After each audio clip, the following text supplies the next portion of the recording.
RS Praveen Kumar పై మంత్రి కొండా సురేఖ చేసిన అసత్య ఆరోపణలను తీవ్రంగా ఖండిస్తున్నామన్నారు టీఆర్ఎస్ రాష్ట్ర యువజన నాయకులు పెరుమల్ల సతీష్.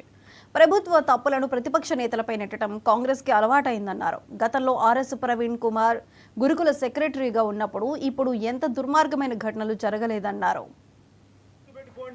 ఎక్కడో ఒక తాండాలో ఉన్న గిరిజన బిడ్డ మాలావత్ పూర్ణను తీసుకుపోయి ప్రపంచంలోనే అత్యంత ఎత్తైన పర్వతం ఎవరెస్ట్ శిఖరాన్ని ఎక్కించిన ప్రపంచ దేశాలకు ఎస్టీ తండ ఖ్యాతిని చాటింది doctor RS Praveen Kumar, BRS party KCR గారు. దీనిని ఎవ్వరు కూడా మర్చిపోరు. ఎందుకంటే ఈరోజు ప్రభుత్వాలు మారతాయేమో కానీ చరిత్రలు ఎప్పుడు కూడా మారిపోవు.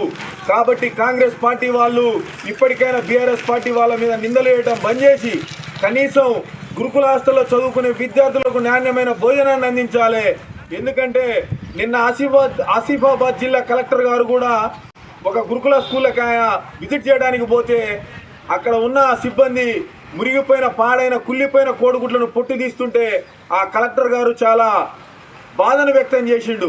ఎందుకంటే ఆ హాస్టల్ను పరిశీలించడానికి పోయినా కూడా ఇప్పటి వరకు ఆ విద్యార్థులకు కనీసం దుస్తువులు రాలేదు, ప్రభుత్వం నుంచి రావాల్సినవి. ఇంత చలికాలంలో కూడా వాళ్ళకి బెడ్షీట్లు కూడా అందియలేదు ఇప్పుడున్న కాంగ్రెస్ గవర్నమెంట్. కాబట్టి మిత్రులారా, పేద విద్యార్థులను తల్లిదండ్రులను బాధ పెట్టొద్దు.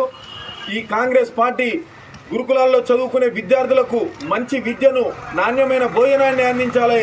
ఇప్పటికైనా కొండ సురేఖ గారు ఇట్లాంటి అసత్య మాటలు మానుకొని మీ గౌరవాన్ని నిలబెట్టుకోవాలి. మీ గౌరవాన్ని తగ్గించుకోవద్దు. మీరు ఒక మహిళగా మంత్రిగా ఉర్రు కాబట్టి మీరు మీ గౌరవాన్ని తగ్గించుకోకుండా ఉండాలని బీఆర్ఎస్ పార్టీ నుండి మిమ్మల్ని హెచ్చరిస్తున్నాము. కొండ సురేఖ గారిని అందరూ గుర్తుపెట్టుకోండి. విశాఖ